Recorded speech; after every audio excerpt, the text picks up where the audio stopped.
For over a millennium, this language lived almost exclusively on parchment. It served as the sacred tongue of Judaism, kept strictly inside synagogues and reserved for prayer and the study of divine law. Today, that same language shouts over traffic, orders coffee, and fuels arguments about politics on the sun-baked streets of Tel Aviv. Following the Roman crushing of the Bar Kokhba revolt in 135 AD, the Jewish population was largely dispersed from Judea. In the aftermath of this displacement, Hebrew ceased to function as a daily mother tongue.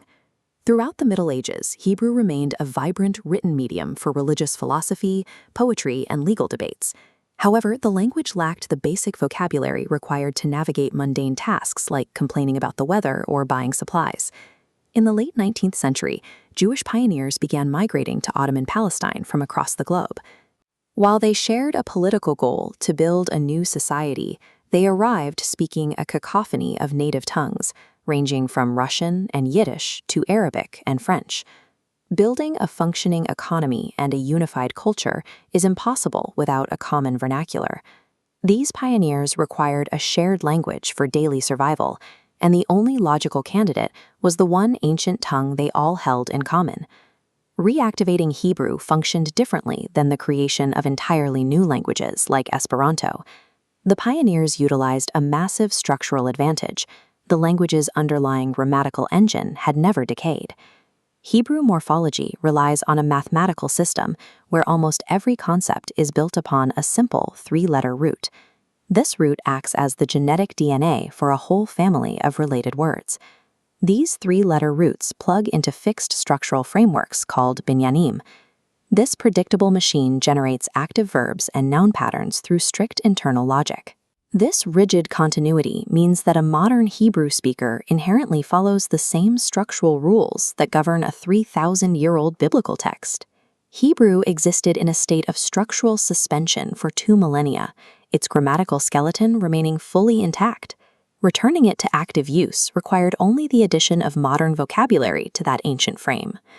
Eliezer ben Yehuda spearheaded this deliberate expansion. He viewed a secular, spoken language as the bedrock of a modern nation and effectively became Hebrew's chief linguistic engineer. Ben Yehuda scoured ancient texts for dormant roots and pushed them through classical grammatical frameworks.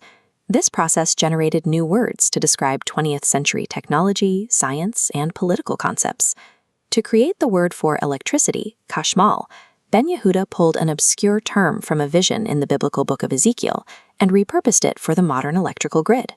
He moved this manufactured vocabulary from dictionaries into the real world through newly established schools. During the early 1900s, teachers taught these engineered words directly to a rising generation of children. This rapid secularization sparked resistance from traditional rabbis. They viewed taking the holy tongue and using it for mundane tasks like buying groceries or fixing tractors as a dangerous desecration. The friction of survival eventually overrode these religious objections. Workers and farmers building a community could not wait for theological approval to communicate with their neighbors. A language engineered in a laboratory only becomes real when it is adopted by the public and battered by the demands of daily life. Once Hebrew hit the streets, it slipped out of the control of academics and began to grow organically. Immigrant populations filled remaining linguistic gaps with their own street slang. They integrated nu from Yiddish, adopted sababa from Arabic for cool, and borrowed balagan from Russian to describe a chaotic mess.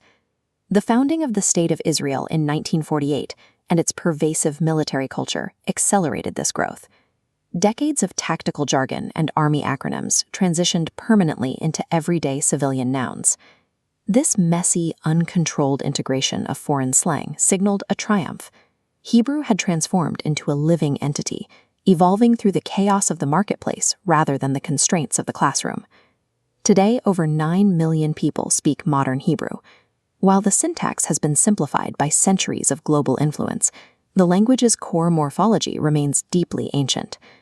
A modern Israeli recognizes the text of the Hebrew Bible as an older, highly poetic iteration of the exact same linguistic system they used to text their friends. In all of recorded history, this has never happened anywhere else.